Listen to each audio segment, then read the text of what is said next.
The Galactic Council chamber fell silent as the human delegation entered. Among the towering diplomats and seasoned military officers walked an unusual figure carried on. An 11-year-old girl with jet black hair tied in a traditional top knot, carrying a katana sheathed at her side. Commander Vornik of the Sheltaran Empire leaned back in his crystalline seat, his 4 eyes gleaming with amusement. The Sheltarans were the galaxy's premier warriors, having conquered 17 star systems through superior technology and ruthless efficiency. Their plasma rifles could disintegrate a target from 3 kilometers away. Their battle armor could withstand direct hits from starship cannons. And here stood a child with an antique blade. "Is this a joke?" Vornik's voice boomed across the chamber, his translator rendering his words in perfect English. "The humans send us a child with a primitive sword? We request warriors to demonstrate Earth's combat capability, and they send ... this?"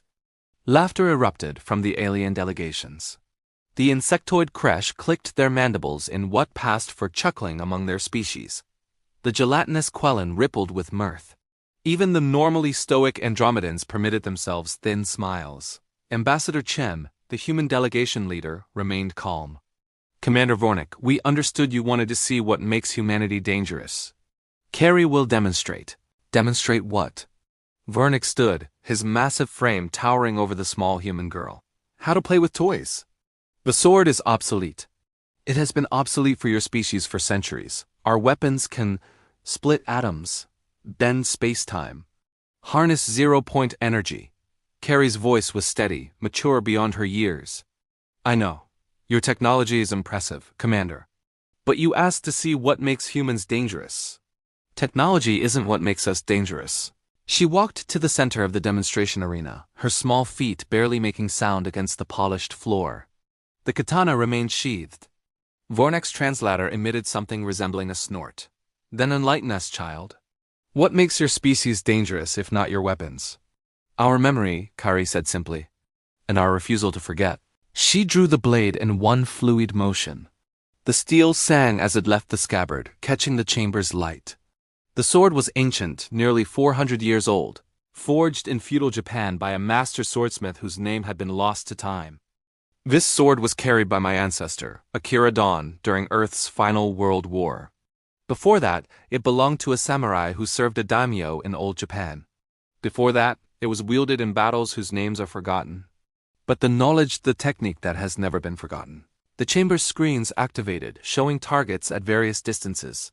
Combat drones materialized in the arena, their weapons powered down for the demonstration, but their movements combat-ready. "Your combat simulations," Ambassador Chen explained, "rated these drones as equivalent to your elite shock troops in close-quarters combat." Vornik waved a dismissive appendage. "Begin then. Show us this human danger." The drones activated. Carrie moved. What happened next would be analyzed in military academies across the galaxy for the next century. The 11-year-old girl flowed like water, her movements economical and precise. The katana became an extension of her body now. It became something more. It became the physical manifestation of centuries of accumulated knowledge, passed down from master to student in an unbroken chain spanning 1,000 years. The first drone lunged. Carrie sidestepped, her blade finding the precise joint in its armor. Sparks flew. The drone collapsed. "Luck," Vornik muttered, but his tone had changed. The second and third drones attacked simultaneously from different angles. Kari's response was a technique called Dragonfly Cuts the Wind, a movement so ancient it predated spaceflight by millennia. Both drones fell in pieces. The fourth drone tried to use its superior reach. Kari closed the distance in a burst of speed, her sword finding its central processor with surgical precision. 5 drones. 10, 20. Kari cut through them all. Not through superior strength or advanced technology, but through perfect technique refined over countless generations. Every cut was exactly where it needed to be. Every step placed with absolute precision. Every movement, a lesson learned by warriors centuries dead, preserved and passed down through unbroken tradition. When the last drone fell, Kari stood in the center of the arena, not even breathing hard. The katana was clean. She had wiped it in one motion and resheathed it before most observers even registered the demonstration had ended. The chamber was absolutely silent. Kari turned to face Commander Vornik.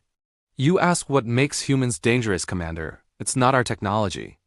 It's our culture, our traditions, our absolute refusal to let knowledge die.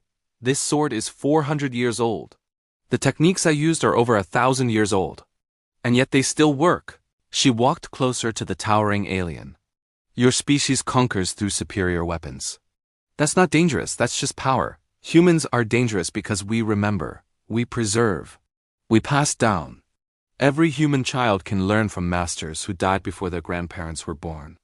We carry our ancestors with us always. Vornik descended from his seat, approaching the small human girl. His 4 eyes studied her with new respect. You are saying that humans are dangerous because you never truly leave the past behind? We're dangerous because we make the past present, Carrie corrected. This isn't just a sword. It's 1,000 years of accumulated wisdom.